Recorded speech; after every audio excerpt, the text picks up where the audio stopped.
Ito siguro ma'am, ano na to ma'am, basag kasi to eh. Basag. Itong puti na to.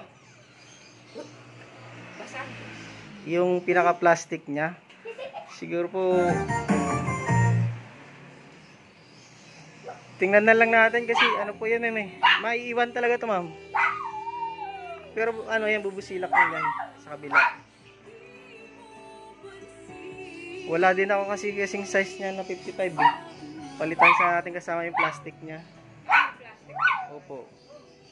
Kasya. Nasunog na kasi yung plastic niyan.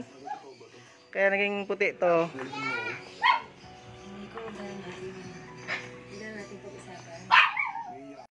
Here we go mga sir, binuksan na natin dyan, no? Tapos yun na, inangat na natin yung panel dyan. Yun yun, may nakita tayo na yun. Yun na yung ano, sunog na backlights.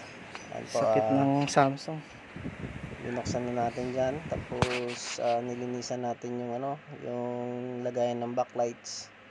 Ayan, yan lang po yung bagong backlights yan, kinabit natin. Ayan. Tapos yun, binalik na natin yung panel. Tsaka ni-repair na natin yung mainboard nya. Power supply, sorry. Ayun, yan yung model number nya. Tsaka yun, okay na mga master, okay na mga sir. Instant home service sa Bacau, malapit sa EDSA. Yan, pauwi na ng ano, Lancaster dumaan.